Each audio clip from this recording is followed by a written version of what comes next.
So there's been this devastating report that's been released, and shout out to Savanah Hernandez. All right, I believe her channel is called Sav Says, and she did an epic report with a National Guardsman. All right, National Guardsman who's current, and his face and identity was not revealed for his own safety, but the things he said are just, they're unbelievable. All right, and the reason why this matters, okay, because this is gonna come over the border when it hits the fan. All right, it's already coming over now, but when it really hits the fan, it's gonna be here. All right, the cartels and gangs are gonna start taking over America like they do Mexico. All right, and I feel like this could happen a lot sooner than we think, based on what this guy's been telling us. All right, so he was saying that they are constantly being shot at from the cartel from across the border, and they're not allowed to shoot back because they're not allowed to shoot into Mexico, because they're technically United States officials, and they don't, I guess, the United States doesn't want to be represented like that. But this is insane that he said he feels like a sitting duck, that he's just getting shot at. He said that there are decapitations and heads found. Okay, he said they find heads, and this is real. All right, I read an article just the other day that a head was found inside of a box in a major Mexican city, and it's a known area for cartel and gang activity. This is very dangerous. These are very dangerous people. These are some of the most dangerous criminals on earth, all right, and they're organized. So it's dangerous to have this coming over the border. And he was also saying that there's this house that everyone knows about, and he said that bodies are dragged out of the house from behind a car. Bodies, so they're not alive, bodies are just dragged out, and they drag them over the border and then cut them loose. They just cut the bodies over there, and then they just drive back, and they just leave a bunch of dead bodies over the border for the border patrol to be traumatized and have to deal with, and be, like, that's traumatic. All right, that's very traumatic. Nobody should have to see sick stuff like that. All right, that's sick. And just recently too, a new police chief was elected, and he was wiped out by the cartel in Mexico. This happens all the time. This is very dangerous.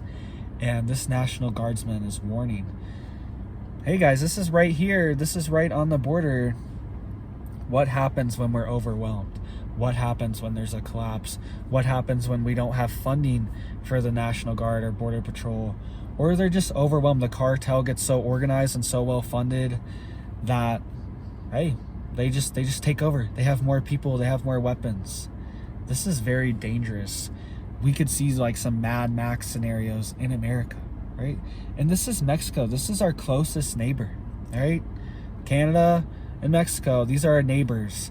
Imagine if your neighbor in your neighborhood, they were selling a bunch of drugs, right? They were running drug rings.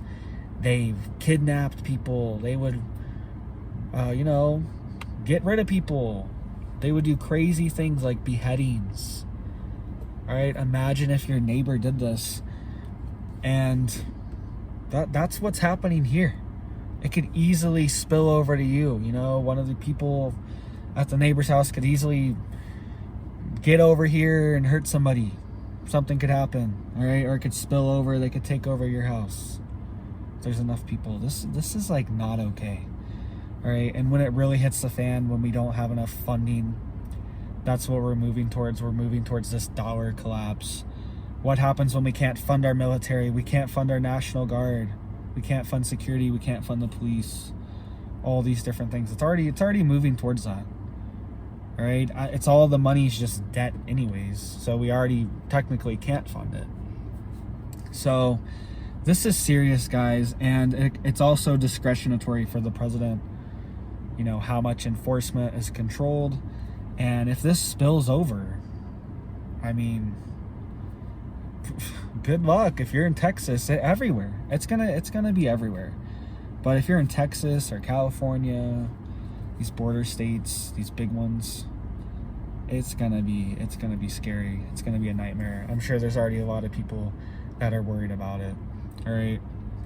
So make sure you're prepared, guys. This is coming, and look at all these countries collapsing as well. All right, all these Central American, South American countries, Argentina, Panama, that are collapsing. They are just gonna move north, up into Mexico, up into the United States. Okay, so this is only gonna keep happening. It's only gonna get worse. The Washington D.C. mayor, and I think the New York mayor now, pretty sure the New York mayor now, but definitely the Washington D.C. mayor, has even declared a state of emergency because all these migrants are showing up there. They're getting bused there, they're getting shipped there, but they're showing up there and they have nowhere to go, nowhere to be. And she wants to call on the National Guard to help take care of it, to help process it, to process these people at, National Guard bases, all this stuff. It's also a national security risk too. Like, obviously most people aren't going to be affiliated with anything bad, but there could be people affiliated with criminal organizations, okay? Like gangs, cartels, even terrorist organizations they could be affiliated with, that could be coming across and acting like they're just a normal person and setting up networks inside the United States, all right? Making plots, making plans inside the United States as well. So we need to just look at it from all perspectives. This is a national security risk. This cartel, the cartels just kind of run Mexico. There's really not much the police can do and the politicians can do. Any new politician that runs has an X on their head, all right? Unless they're gonna leave the cartel alone, unless they've run on like a pro-cartel platform, pretty much. That's how it is. We don't want to get to that. All right, that's scary to live like that. That's even worse than just having a dictatorial government. At least there's some kind of structure. This is just gangs and gang wars and cartel wars, and they're all fighting to be the biggest ones and take over. El Chapo got arrested. So there's a whole nother one that's coming up. I can't remember all the names. I don't even want to say all the names, but this is happening, all right? They're still going, they're still growing, and of course they'd love to come into America. Of course they would, all right? Just expand their business. They think of it as like a business as well. It's a money-making machine, these cartels, all right? They sell drugs, guns, weapons, oil, all these different things, all right? They supply lots of different things to shady actors. So let me know what you guys think. This is crazy what this current National Guard member is saying. It's shocking. He's getting shot at, and he says he feels like a sitting duck. He can't even respond. Right? That's who wants to sign up for that? Who wants to do that job? And either way, I mean, it's like, do you even want to respond? It's like this. It's such a sticky situation. So let me know what you guys think. What do you think we should do? What's the solution here? I really don't see one. I'm worried that it's gonna get even worse, and this cartel violence is gonna spew into America, and especially if it hits the fan, it's over. So thank you guys for watching. You guys have a big old blessed day, and thank you guys.